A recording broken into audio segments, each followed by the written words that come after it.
Then he began to speak to them in parables. A man planted in a vineyard and set a hedge around it, dug a place for the wine vat, and built a tower. And he leased it to the vine dressers and went into a far country.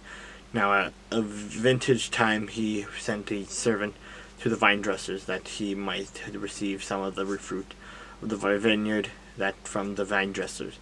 And they took him and beat him and sent him away empty-handed. Again he sent them another servant. And at him they threw stones, wounded him in the head, and sent him away shamefully treated. And again he sent another, and him they killed, and many others, beating some and killing some. Therefore, still having one son, his beloved, he also sent him to them at last, saying, They will respect my son. But those vine dressers said among themselves, This is the heir, come let us kill him, and the inheritance will be ours. So they took him and killed him and cast him out of the vineyard.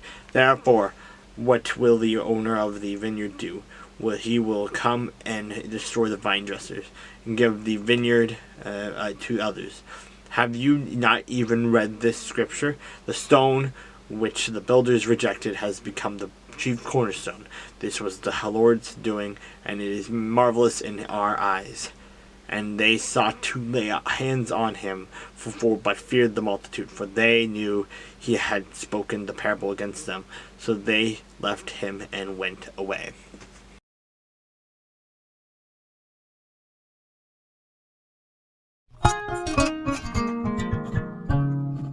Now let me sing to my well-beloved a song of my beloved regarding his vineyard. My well-beloved has a vineyard on a very fruitful hill. He dug it up and cleared out its stones and planted it with the choicest vine. He built a tower in the midst and also made a winepress in it. So he expected it to bring forth good grapes, but it brought forth wild grapes. And now, O inhabitants of Jerusalem, the men of Judah, you judge, please, between me and my vineyard. What more could have been done to my vineyard that I have not done it? And now I then, when I expected it to bring forth good fruit, grapes, did it bring forth wild grapes? And now, please let me tell you what I will do to my vineyard. I will take away its hedge, and it shall be burned, and break down its walls, and it shall be trampled down. I will lay it waste. I shall not be pruned out or dug, but there shall come up briars and thorns. I will also command the clouds that they rain no rain on it. For the vineyards of the Lord of hosts is the house of Israel, and the men of Judah are his pleasant plant. He looked for justice, but behold oppression. For righteousness, but I behold a cry for help. Woe to those who join house to house. They add field to field till there is no place where they may dwell alone in the midst of the land. In my hearing the Lord of hosts said, Truly many houses shall be desolate, great and beautiful ones without inhabitants. For 10 acres of vineyard shall yield 1 bath, and a homer of seed shall yield 1 ephah.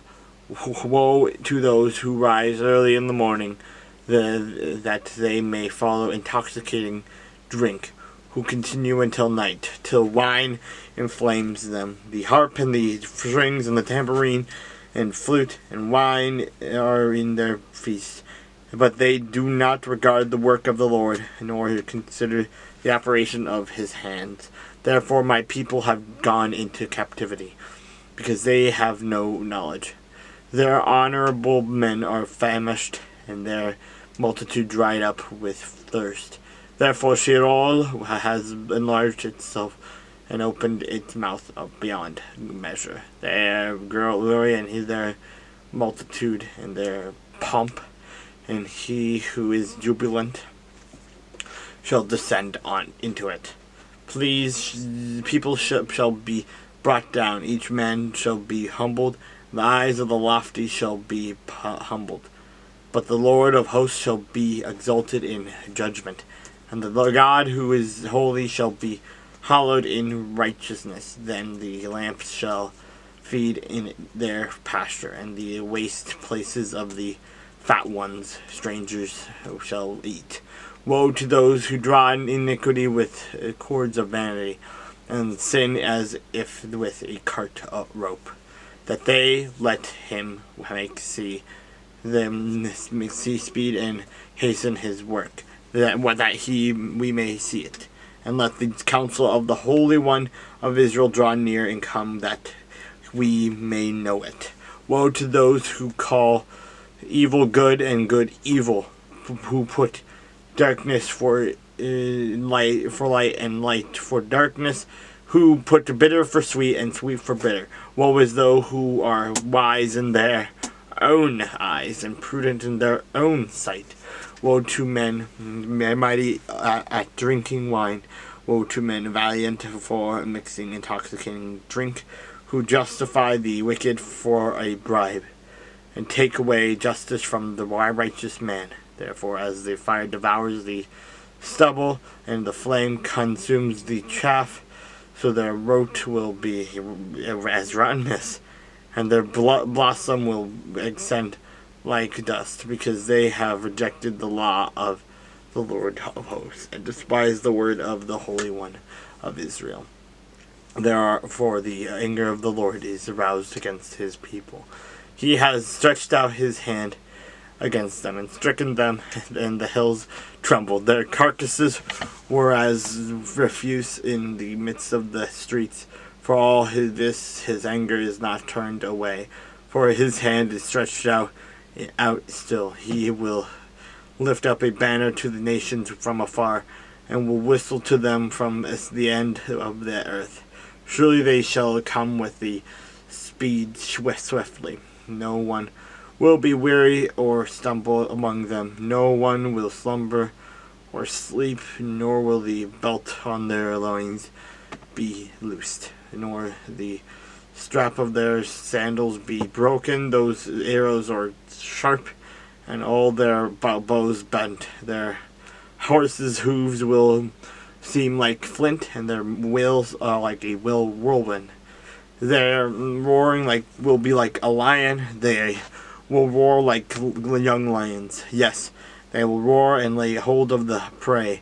They will carry it away safely, and no one will deliver. In that day they will roar against them like the roaring of the sea. And if one looks to the land, behold darkness and sorrow, and the light is darkened by the clouds.